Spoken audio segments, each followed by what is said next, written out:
Backroads Bill podcast. I'm Ben, and with me, as always, is Backroads Bill. Bill, how are you doing today? Well, I'm really good, and this is really one of those unusual Backroads Bill stories. Well, we all know Bill loves canoeing around the backwaters, but today, Bill is going to be telling us a story of how one group on Oba Lake used canoes as a way to build a drug empire.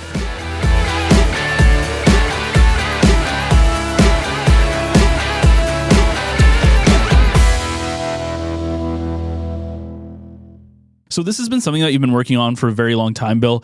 This drug bust that happened on Oba Lake way back in 1975. And there's a lot of facts about this story that people who do know the story probably aren't aware of. So let's just begin with the drug bust itself. What are the details of it? Who's involved? That kind of stuff. Back in the first weekend of August of 1975, there was a huge drug bust involving the United States, Canada, the RCMP, Drug Enforcement Agency, the OPP, and Satan's Choice, and they were manufacturing angel dust at a remote lodge on Oba Lake, and they had it was a big sting operation. They'd had wiretaps for the longest time with the proponents in the story, and in today's value is somewhere a little less than $100 million. A lot of money was involved, and so there's various components to the story that I think will come to light as we discuss this. So how is this drug bust so different and unique to what we usually see in the news? Well, back in the 70s, and there are books written about motorcycle gangs, Satan's Choice, Hell's Angels. They controlled the illicit drug trade at the time, and so Satan's Choice. There was Satan's Choice across the country, and Bernie Guignon was the president of the Satan's Choice Motorcycle Club, and he's featured in a book called Hard Road by Peter Edwards. And so a character that was going to evolve in this story, Alan Templain, another Satan's Choice chapter president who lived in Welland, Ontario, is involved in this as well. So that was the kind of controlling feature of what was being done at the time. But I'll get back to Alan because I've interviewed Alan a number of times over the years, and it's an interesting story because the sidebar story to this is that he invented and designed the Wolverine canoe. And it's a heritage canoe now. It's known for its durability and stability, but he designed this canoe and eventually moved the operation to Wawa, Ontario, where he created what was called locally the Canoe Factory and manufactured these canoes. He actually received government money, provincially and federally, to set up the Canoe Factory. And it was all a facade or a front for what was really happening at the remote Oba Lake Lodge. He lived on Wawa Lake, Alan did, in an A-frame and was part of the community. And there's lots and lots of local folklore about that, and of course Satan's Choice, and eventually the sting operation. Again, the police were watching them for a long length of time, and then the shakedown occurred, and 8 people were charged. Alan received a 12-year term. He pleaded guilty and served about 6.5. That's the fast-forward version. But at the same time, it was all kind of, that Canoe Factory was all a front to what was really going on. So going back to the Canoe Factory, they created what is known as the Wolverine canoe.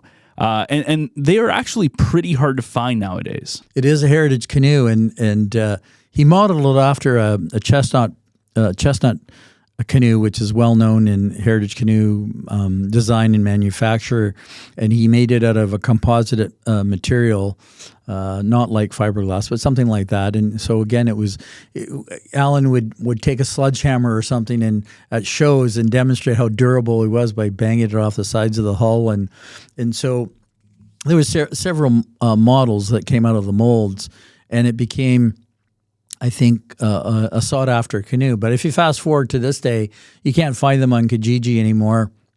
They're well built, and they're still being made by actually the son of the general manager of the Canoe Factory.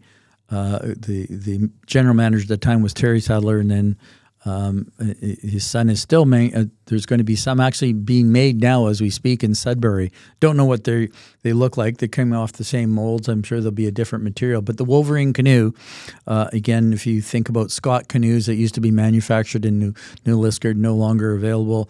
But there's these brand names that still exist, and they have attributes. So anyway, Alan Templain, the Satan's Choice motorcycle rider, he designed it. At the same time, there was some nefarious things going on. So there are two main people that are involved in this, Bernie and Alan. And this story was also featured actually on the Outlaw Biker series with the episode. It was called Devil You Don't Know. The whole Oba Lake or parts of the Oba Lake Drug Bust are kind of the raison d'etre behind that particular series and that episodes that were created. So Bernie was the president of Satan's Choice, and Alan was the chapter president. But they obviously got together, and again, the manufacturer of this angel dust in this remote lodge, and of course, it's all based on a formula, and of course, the formula was important too. But the law enforcement were watching them for the longest time, and there's these and what is known from the myriad of newspaper clippings, there are the wiretaps, as I said earlier. There was a thought that Alan who owned a float plane, was dropping barrels of this white powder off in various locations in the United States. The mafia supposedly was involved, and it was a big deal at the time. At the same time, local people in Wawa kind of, hey, there's Satan's Choice people here, and they thought that at the canoe factories the drugs were actually being put in the stem and stern of the plates of the canoes, but that's not true. But they knew the canoe factory had something to do with it, and so on and on it went until the drug burst occurred. And it was interesting because local people, there's a little hamlet called Oba on the railway line, and these FBI agents and drug enforcement agency, and they came there and rented boats and finally kind of observed what was going on from an island, looking at the lodge in essence, and then finally the drug bus came down. So were they actually smuggling the drugs inside of the canoes? Alan, when he moved the canoe factory there and he sold it to local interests, and they were actually just making canoes, and then Terry Sadler came along as the general manager, so some local people that bought the canoe factory, but they were just making canoes, so it really wasn't anything to do with it other than locals thought that. That's part of the ongoing folklore about that. So Sean Sadler, the son now, again, inherited the molds, and the Wolverine canoe line still lives on from that Wawa canoe factory back in the day. So that folklore, does that still exist today, that they use the canoes to smuggle all the drugs in? And I went to Oba Lake in 2009, 2010. In 2011, I put a media release out in the local Wawa news to get information, and people were very hesitant to talk about it. Many of the locals who did talk about it said, they were somewhere probably between either they were duped or ashamed or something like that. So that wasn't a the big goose is really of Wawa fame. We don't want to be tarred and feathered with, so to speak, with a drug bust story. But people were hesitant to talk about that, but people kind of thought they knew what was going on until the actual incident occurred.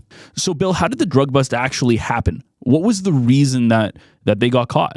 Yeah, it was clear that in the newspaper clippings that these wiretaps, and at the time, the legality of the wiretaps was being contested in court after the fact when the court cases were going on. So it was a big lead up to this, and like what they do is they track down people, profile people, and join the dots and so on and so forth, and found their way to that remote lodge, and again set up the sting and observed them until it was the right time. And Alan would tell you that not only that the last time he saw Oba Lake was that they put the handcuffs on him and he got into a plane. So what I find really interesting was Alan actually reached out to you to tell his story. What has life been for him since this all went down? He's 84 years of age now, still drives a great big Harley. He did his time. He'll say he made a mistake and did all that kind of thing. But he ended up in Kingston for assessment, and then Joyceville, and then finally work farm near Gravenhurst. Did about 6.5 years and was out on good behavior, so to speak, and then went on with his life as a stonemason, and he actually invented a masonry oven that would heat houses and so on and so forth. So at the time, I think he was 35, and then fast forward again, now he's 84. So he did his time. He did his repented, so to speak, and went on with his life. And so his comments, I remember, because when I first mentioned the story in Wawa in 2010, 2011, he called me up. Not hard to find my phone number, and I can remember the day. I'm Alan Templain from the Oba Lake Drug Bust, and I'd like to tell you about another side of the story. And of course, you're talking to a Satan's Choice bike rider, but I've talked to him many times over the years. In the early days of the story, I was just looking for information, and so there were a few clippings. Another interesting part of this story so I put this media release out in the Wawa News and got emails back, and that started. Then he contacted me.